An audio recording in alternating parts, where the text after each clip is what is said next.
여러분 안녕하십니까? 예수님 때문에 여러분의 가정과 하시는 일에 좋은 일이 많게 되기를 간절히 바랍니다. 아멘 한들 분들만 복받게 되기 바랍니다. 쉬니까 며칠 빠지니까 좋습니까? 뭔가가 이상합니다. 아, 뭔가 이상합니까? 그래서 예배를 격주로 드리는 거 어떤가 또 생각을 해봤는데. 자, 성경절 나옵니까? 제가 이걸 앞으로 좀 빼겠습니다.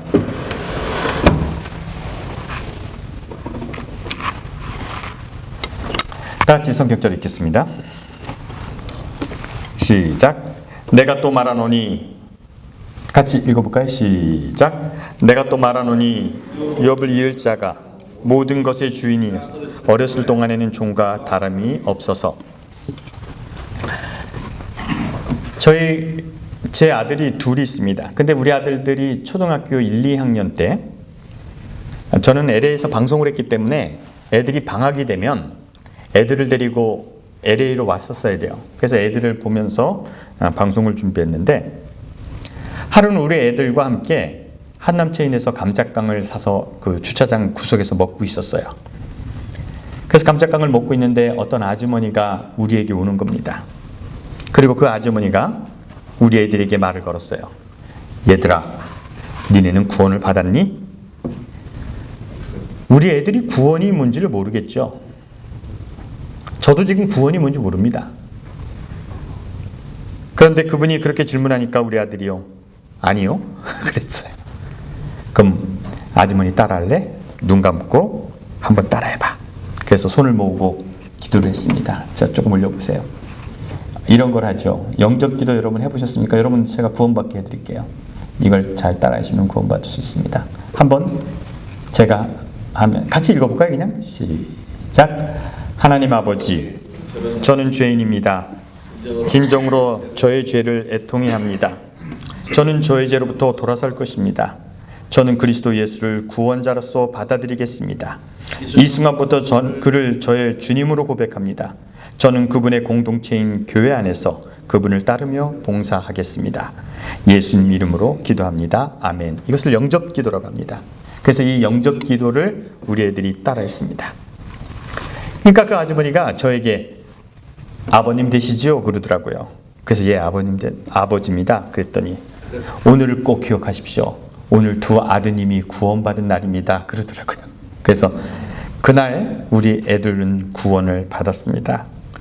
쉽게 받네요, 구원. 그래서 이렇게 하면 구원을 받습니까? 그랬더니 예, 성경에 마음으로 믿고 입으로 시인하면 구원을 받는다고 했기 때문에 아드님은 오늘 구원을 받았습니다.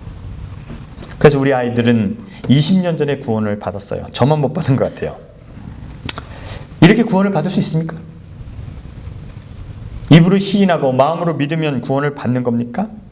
아무것도 몰라도 그것을 따라하면 황당하죠. 갈라디아서 4장 1절에 어렸을 때는 아무것도 모르니까 이 어린애들을, 지식이 없는 사람들을, 어린아이라고 하면 안 되죠. 모르는 사람들을, 알지 못하는 사람들을 이렇게 율법의 구속 아래 어린애처럼 다룬다고 이 얘기를 합니다. 그래서 어떻게 하는 거냐면 이건 하지 마, 저건 하지 마. 이건 해도 돼. 그래서 율법은 여러 가지를 규정하는 거예요. 별거 다 기록되어 있습니다. 성경에는 아주 많은 것이 기록되어 있죠. 어떤 것은 먹어도 돼. 어떤 것은 먹지 마. 돼지고기는 절대 먹지 마. 쥐고기도 먹지 마. 여러분, 사막에서 대변이 마려우면 삽을 들고 가서 대변을 보고 흙을 덮어라. 이혼할 때는 증서를 줘라. 어떻게 반점이 이렇게 생기면 이것은 문둥병이다. 기도할 때는 하늘 향해 손을 들어. 여러 가지가 있습니다. 별별 소리가 다 있습니다. 모르니까, 알지 못하는 사람들에게는 이렇게 법으로 규정을 합니다. 저는 트럭을 하기 때문에 트럭 할 때 사람들을 가르칠 경우가 많아요. 그래서 어떨 때 사람들에게 트럭을 가르칠 때, 제 친구도 트럭을 합격했어요. 그래서 이제 조금 이따 운전을 시작할 건데, 여러 사람들에게 트럭을 가르칠 때 제가 직접 가서 가르치지 못하기 때문에 그 사람과 전화를 켜고 블루투스로 얘기를 하면서 합니다.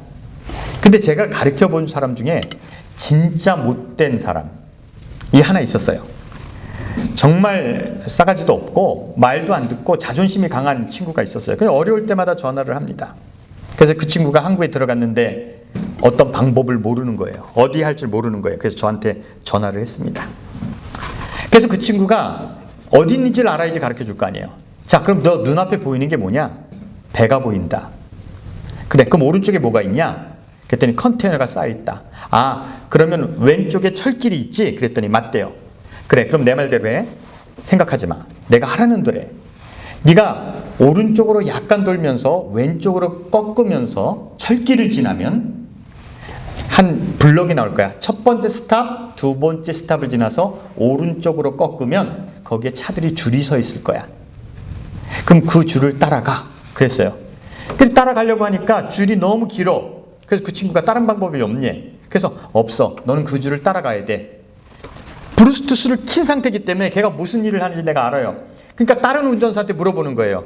내 티켓을 보여주고 내가 어딜 가야 되는데, 근데 그 다른 기사가 여기가 아니라 다른 데라고 가르쳐 주더라고요. 그래서 그 친구는 그 항구에서 3시간 동안 헤맸습니다. 저는 경험이 있기 때문에 알지요. 저는 경험이 있기 때문에 알기 때문에 그 친구한테 생각하지 말라고 얘기합니다. 그냥 따라하면 돼. 그래서 8절에 이렇게 얘기하는 거죠. 한번 읽어볼래요? 같이 읽어보겠습니다. 밑에 절 읽어보겠습니다. 그러나 시작. 그러나 너희가 그때에는 하나님을 알지 못하여 본질상 하나님의 아닌 자들에게 종노릇하였더니. 왜 생각하지 말라고 그러냐면, 왜 고민하지 말라고 그러냐면 모르니까. 잘못 물어보면 다른 사람에게, 모르는 사람에게 물어봐서 잘못된 답을 얻을 수 있으니까 물어보지 말라고 그럽니다. 여기 말하는 것은 뭐냐면 너희가 하나님을 모르기 때문에 이방신을, 다른 신들을 하나님이 아닌 다른 자들에게, 즉 다른 종교를 믿을 수 있기 때문에 물어보지 말라고 그러는 거예요. 실수할 수 있으니까. 이방신을 섬길 수 있고 이방신에게 물어볼 수 있으니까 니네 물어보지 말고 따라가라고 하는 겁니다. 잘 모르는 사람은 그냥 따라가는 것이 맞아요. 그리고 법으로 정하는 것이 좋습니다. 율법으로 정해서 이건 해도 되고 이거는 안 해야 돼. 그리고 너희가 알 때까지는 이것을 따라가. 여러분 군대 다녀오셨습니까? 안 다녀오신 분 많죠? 군대 가면 일주일간 꼭 하는 게 있습니다. 훈련소에 들어가면 일주일간 꼭 하는 게 있는데 제식 훈련을 합니다. 제식 훈련이 뭔지 아십니까? 앞으로일까 뒤로 돌아일까 뭐 왼발 뭐 이렇게 해서 뭐 이거 한단 말이에요. 미국 군대는 그걸 철저하게 합니다. 한국 군대도 그것을 철저하게 합니다. 이거 왜 합니까? 제식 훈련을 왜 합니까? 우리 중사로 제대하신 전도사님, 제식 훈련을 왜 합니까? 잘 모르겠어요. 공군이라서 잘 몰라요. 쓸데없는 건데 하는 거예요. 제식 훈련이 필요 없다는 것은 100년 전에 끝났습니다. 제식 훈련은 필요하잖아요. 왜 제식 훈련을 했냐면 로마 시대 때, 중세 시대 때 군인들은 방패를 가지고 방어를 했어요. 그렇기 때문에 한 명령에 똑같이 움직이지 않으면 적이 뚫고 들어옵니다. 그렇기 때문에 왼쪽 그럼 전부 왼쪽으로 해야 되고 오른쪽 하면 오른쪽 해야 돼서 방어를 하는 거예요. 한 사람이 삐뚤어지면 구멍이 생기고 전투력이 상실되는 거예요. 그럴 때 제식 훈련을 하는 겁니다. 그래서 일사불란하게 움직여야 됩니다. 근데 요즘 시대에 줄을 맞춰서 가면 어떤 일이 생기는 줄 아십니까? 따발총이 생긴 이후에 줄 맞춰서 행진하면 다 죽습니다. 폭탄이 나온 이후에 줄 맞춰서 가면 다 죽는 거예요. 그런데 왜 제식 훈련을 합니까? 왜 할까요? 100년 전에 이것은 필요 없는 것이 됐는데 왜 제식 훈련을 할까요? 여러분 제 아들 둘이 군인인 거 아십니까? 우리 아들들이 군인이죠. 그럼 제가 우리 아들들을 보면 듬직하겠습니까? 안 듬직하겠습니까? 듬직해요? 야, 저런 것이 나라를 지킨다고. 너무 웃겨. 애들이에요, 애들. 야, 나 발 뻗고 못 자겠다. 야, 니네 보고 나서는. 듬직하지 않아요. 걔들은 내 아들이죠, 그냥. 그리고 우리 아들들이 데리고 오는 친구들을 보면 어리부리해. 뭐 저런 것들이 군 생활을 할까? 그런 생각을 합니다. 그런데 내가 우리 애들을 보러 여러 번 군대에 가서 부대를 방문해서 봤는데 그렇게 어리부리한 애들들이 한순간 멋있어 보일 때가 있어요. 어떨 때 멋있어 보이냐면 높은 사람을 만났을 때, 혹은 애국가가 울릴 때, 군가가 울릴 때, 그럴 때 걔네들은 자동적으로 차렷을 하는데 너무 멋있더라고요. 와, 저 어리부리한 것들이 어떤 행동을 해야 될지 아는구나. 국기가 내려오니까요, 그 어리부리한 애들이 국기를 향해서 차렷 자세로 딱 서 있는데 멋있다. 그게 제식이구나. 그게 법이구나. 애들은 그것이 습관이 됐구나. 제식은 어떤 상황이 됐을 때 그 본 자세가 나오게 하는 겁니다. 근데 사도 바울은 이런 얘기를 하는 거예요. 야, 그 법대로 사는 건 원칙은 중요한데, 그런데 말이야, 아들에게는 그것이 필요하지 않아. 이런 얘기를 하는 겁니다. 아버지 앞에 어떤 자세는 중요하지 않아. 이런 얘기를 하는 겁니다. 아버지와 있을 때는 정자세가 필요하지 않아. 어떻게 서 있어야 되는지, 군복을 입지 않아도 되고 가장 편한 자세로 있어도 돼. 아들은 그래도 돼. 이런 얘기를 하는 겁니다. 아들에게 있어서는 원칙이 필요하지 않습니다. 아버지에서 어떤 자세가 필요하지 않다는 얘기를 하는 겁니다. 근데 이것은 꼭 역설 같아요. 그럼 율법이 필요한 겁니까? 필요하지 않은 겁니까? 어쩌라는 겁니까? 그리고 바울의 논리는 빈약합니다. 그래서 우리는 이것을 좀 생각해 봐야 돼요. 자, 그러면 어떤 설명을 하고 있는지 4절로 6절에 있는 말씀을 읽도록 하겠습니다. 4절로 6절입니다. 다 같이 읽겠습니다. 시작. 때가 참에 하나님이 그 아들을 보내사 여자에게 나게 하시고 율법 아래 나게 하신 것은 율법 아래 있는 자들을 속량하시고 우리로 아들의 명분을 얻게 하려 하심이라. 너희가 하나님이 그 아들의 영을 우리 마음 가운데 보내사 아빠, 아버지라고 하셨느니라. 이 성경 구절은 난해 구절이에요. 잘 모르겠어요. 때가 찼다는 거예요. 어느 순간이 됐다는 거예요. 그래서 바울이 설명하는 것이 어렵지만 어느 때가 됐을 때 예수님이 오셔서 우리가 아들의 본연의 자세를 찾았다는 겁니다. 근데 이렇게 생각하시면 돼요. 한번 따라해 보실래요? 따라해 보세요. 하나님은 아들을 보내시고 우리는 아버지를 맞이한 것이다. 하나님은 누구를 보냈다고요? 아들을 보냈는데 우리가 만난 분은 누구예요? 하나님을 만났어요. 이런 얘기를 하는 겁니다.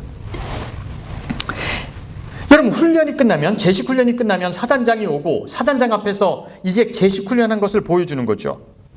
그래, 그분이 와서 제식 잘했어. 그래서 예수님이 오셔서 우리가 어떻게 율법 아래 살았는 것을 보는 걸까요?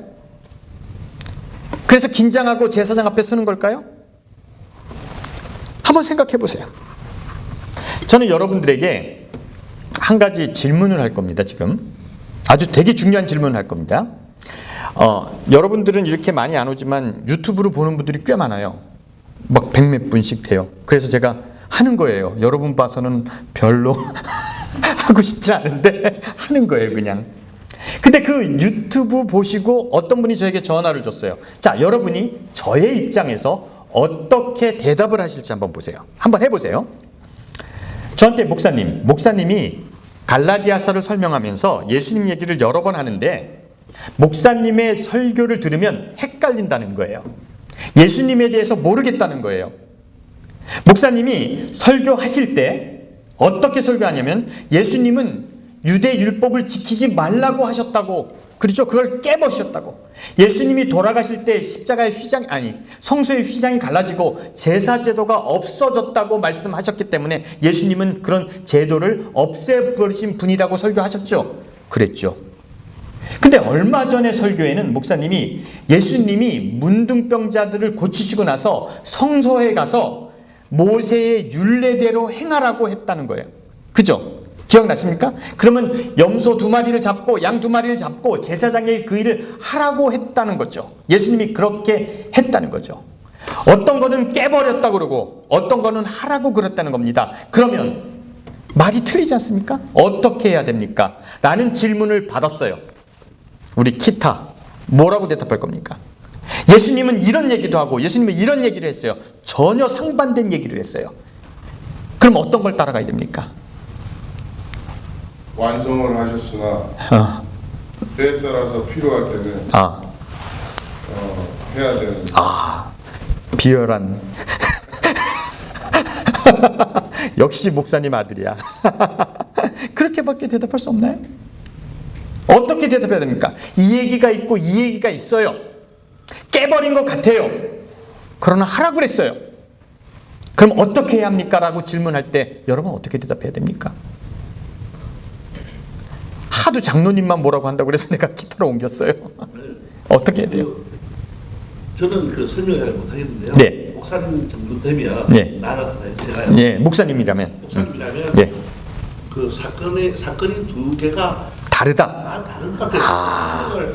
요 사건은 요 사건은 양을 잡아야 되고, 요 사건 이렇게 네. 설명을 하면서 예, 그걸 결부시키면 안 돼.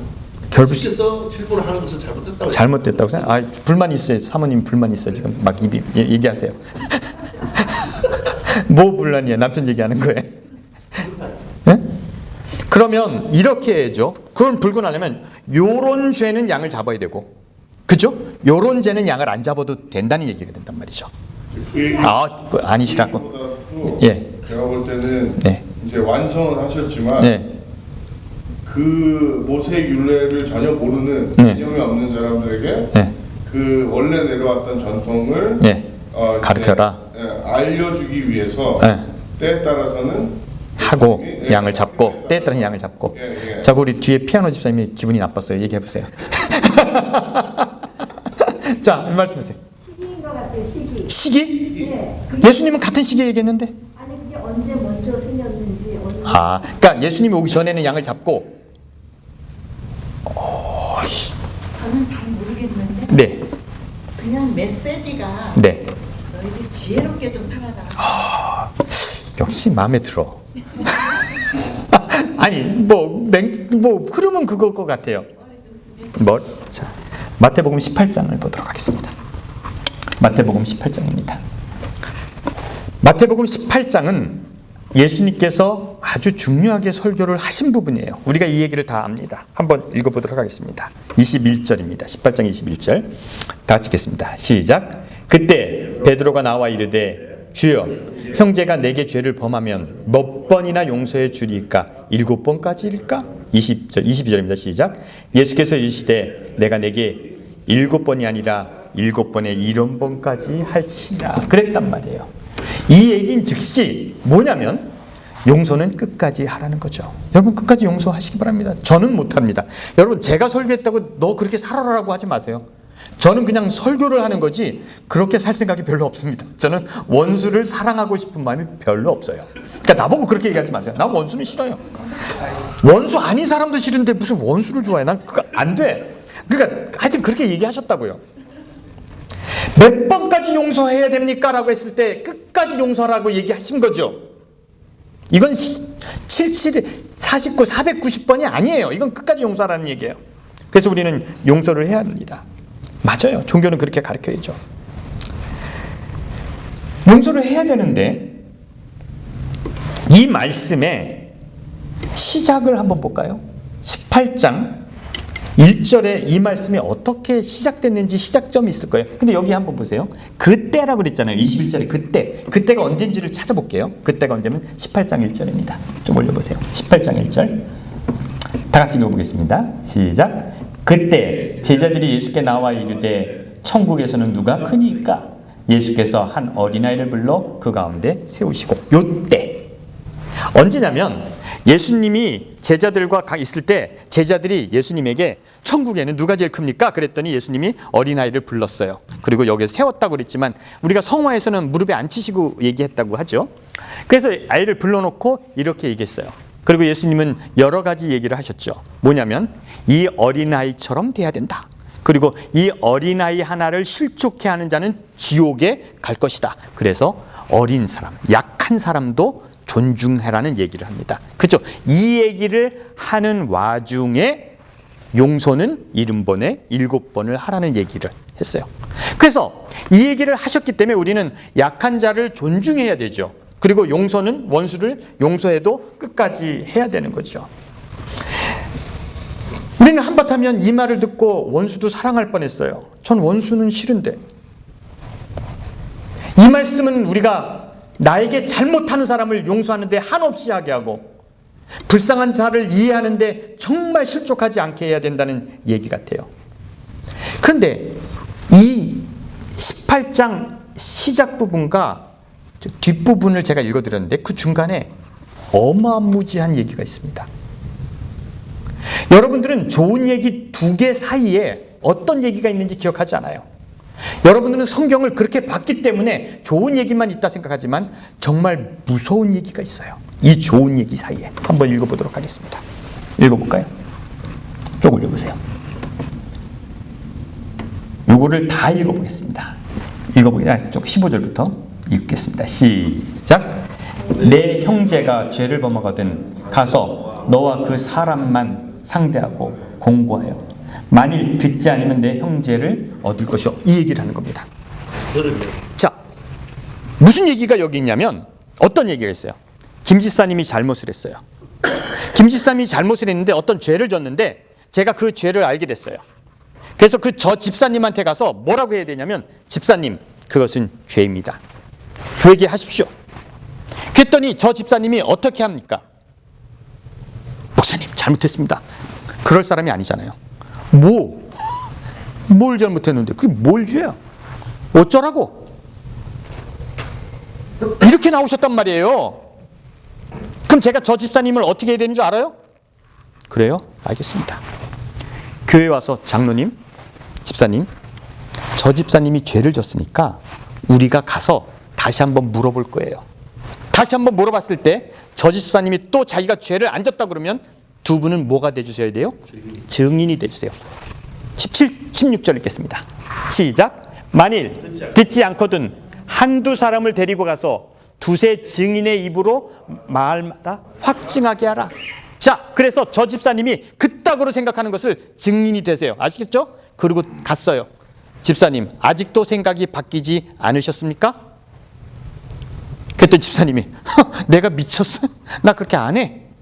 그러면 장로님과 집사님과 저는 어떻게 하는지 얘기하세요. 자, 만일 읽겠습니다. 17절 시작. 만일 그들의 말도 듣지 않거든 교회 말하고 교회 말도 듣지 않거든 이방인과 세리처럼 여기라.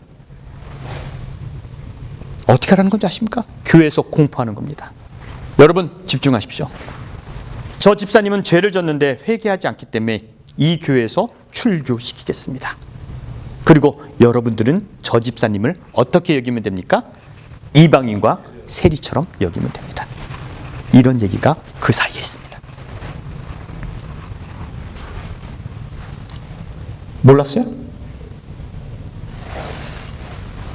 좋은 얘기 중에 두려운 얘기가 있습니다. 용서하라는 겁니까? 용서하지 말라는 겁니까? 근데 여기에 더 충격적인 얘기가 있어요. 더 충격적인 건 뭐냐면요. 성경을 더 이상 읽기 싫은 얘기가 있어요. 읽다가 머리를 치는 얘기가 있어요. 무슨 얘기냐면 그 사람을 이방인처럼 여기라라는 말이에요. 이 말이 무슨 얘기인지 아십니까? 수많은 이방인이 살던 예수님 시대에 예수님이 이방인처럼 여기라는 말은 이방인을 욕하는 거죠. 이방인을 그 당시 뭐처럼 생각했어요? 개처럼 생각했어요. 그럼 듣는 이방인 기분 좋겠어요? 개처럼 생각해. 전 개새끼야. 이방인이 됐다는 게 뭔지 아십니까? 그 시대에 구원받지 못할 사람이에요. 세리는 어떤 사람입니까? 악마예요, 악마. 여러분 여기서 멈춰야 되는 거예요. 성경을 읽다가 예수님이 지금 용서하라는 예수님이 이런 얘기를 했다는 거예요. 그런데 이게 누구에게 하는 얘기인지 보세요. 17절부터 같이 읽어봐요. 시작. 만일 그들의 말도 듣지 않거든 교회의 말하고 교회의 말도 듣지 않거든 이방인과 세리같이 여기라. 충격적이죠. 18절 같이 읽겠습니다. 시작. 진실로 너에게 이르노니 무엇이든지 너희가 땅에서 매면 하늘에서도 매일 것이요 무엇이든지 땅에서 풀면 하늘에서도 풀리리라. 뭔 얘기를 하는 거예요? 뭔 소리 하는 거예요? 이게 뭔 소리인지는 그 다음 절을 보면 알 수 있어요. 19절을 읽어보겠습니다. 시작. 진실로 다시 너에게 이르노니 너희 중에 두 사람이 땅에서 합심하여 무엇이든지 구하면 하늘에 계신 내 아버지께서 그들을 위해 이루게 하시리라. 20절 시작. 두세 사람이 내 이름으로 모인 곳은 나도 그곳에 있느니라. 이것은 분명히 교회에 한 얘기예요. 교회를 하는 얘기입니다. 교회는 그런 권한을 가졌다는 겁니다. 제가 목사고 여기는 2명이 넘게 모였으니까 어마무지한 교회죠. 여기서 집사님을 죄인이라고 하면 집사님은 하늘에서도 죄인이 되는 겁니다. 그래서 집사님이 회개를 했어요. 그래서 여기서 결의해서 저 집사님은 무죄 그러면 하늘에서도 무죄가 된다는 얘기를 하는 겁니다. 누가 한 얘기예요? 누가 했다고요, 이 얘기를? 예수님이 했다고요. 예수님께서 이렇게 말씀하셨어요.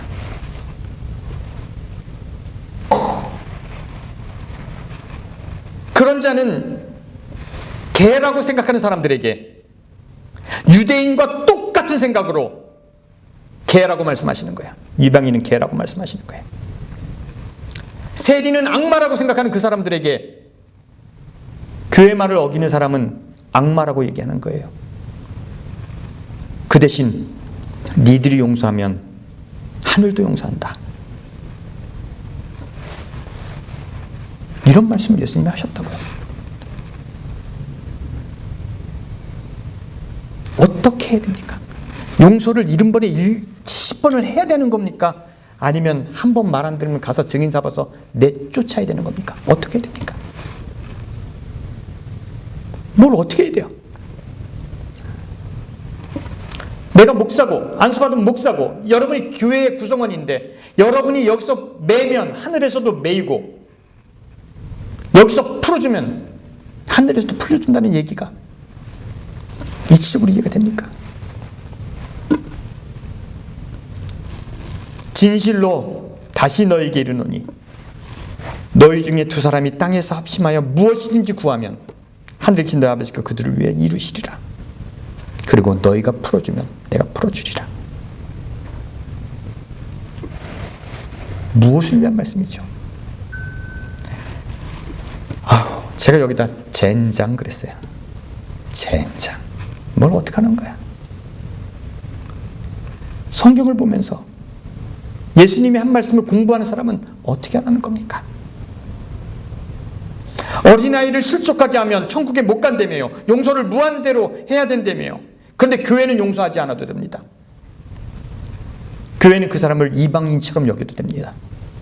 그리고 교회가 그 사람을 묶어놓으면 묶입니다. 교회의 경고는 들어야 됩니다. 한 사람의 입에서 이런 얘기가 나온 거예요. 같은 시간에 이런 얘기를 했다는 겁니다. 어떻게 하라는 겁니까? 그리고 여러분이 너무 좋아하는 예수님이 이런 얘기를 했다는 거예요. 월남전 때 전투가 있죠. 전투에 나가면 사람들이 심리적으로 우리가 홈리스를 하다 보면 홈리스를 제가 한 게 아니라 홈리스들은 군인들이 많아요. 사람을 죽이는 경험이 그렇게 좋은 경험이 아니거든.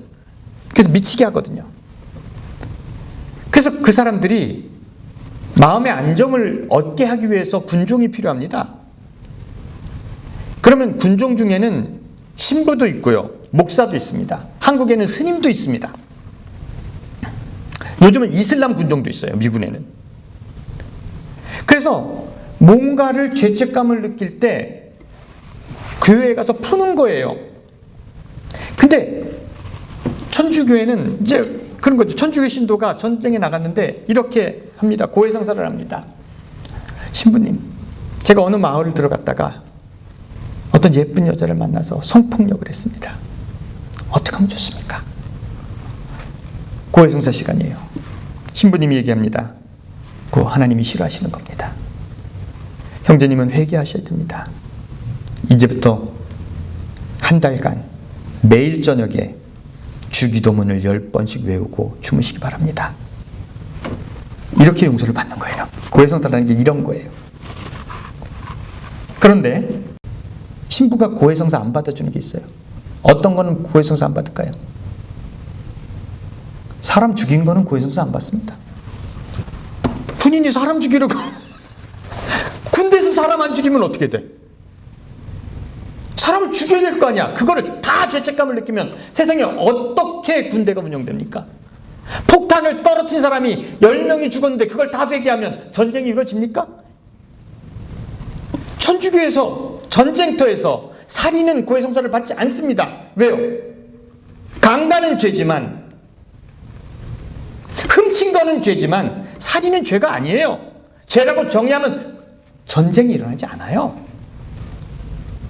이게 종교예요. 종교가 그런 거예요. 종교가 그렇게 무서운 거예요. 사람은 죽인 것은 죄가 아니에요. 젠장. 이게 뭡니까? 왜 교회는 그럴 수 있습니까? 용서는 끝까지 해야 된다는 건데 왜 교회는 교회에 반기를 든 사람들을 용서할 수 없습니까? 예수님이 얘기한 거엔 간극이 있어요. 어떤 건 해야 될 것 같고 어떤 건 하지 말아야 될 것 같아요. 도대체 뭐를 해야 될지 모르겠어요. 그래서 종교는 양날의 칼을 갖고 있어요. 내 마음대로 씁니다. 내가 싫은 놈은 죽여도 되고요. 내가 살리고 싶은 놈은 살려도 됩니다. 그게 종교였어요.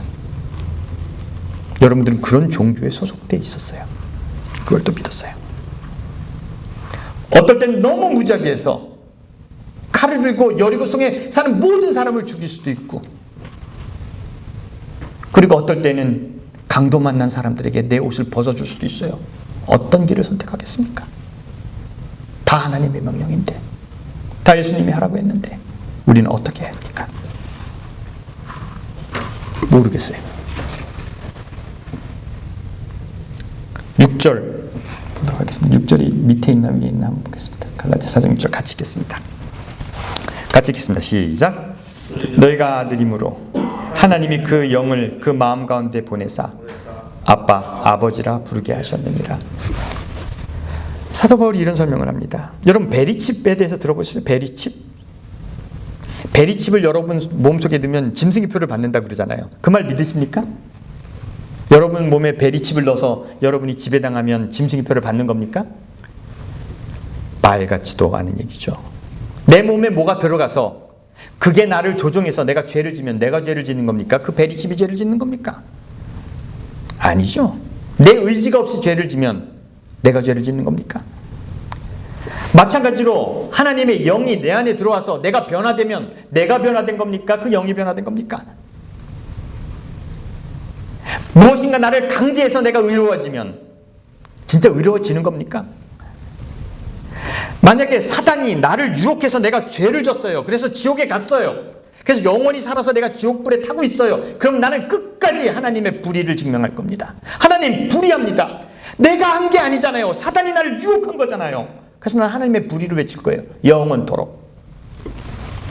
만약에 예수님의 영이 내게 임해서 나를 주관하셔서 내가 의인이 돼서 내가 천국에 갔다면 나는 그것도 불의라고 얘기할 거예요. 왜 하나님? 왜 나만 구원하십니까? 왜 다 구원하시지? 나에게만 영을 주셔서 나만 구원하시고 왜 저 사람들은 지옥 가게 합니까? 이것도 불의합니다.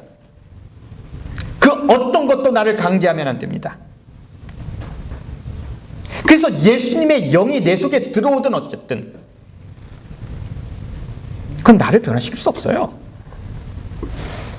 그러면 도대체 우리가 예수님의 오심이 십자가의 달리심이 우리에게 무슨 영향을 끼치냐는 거예요.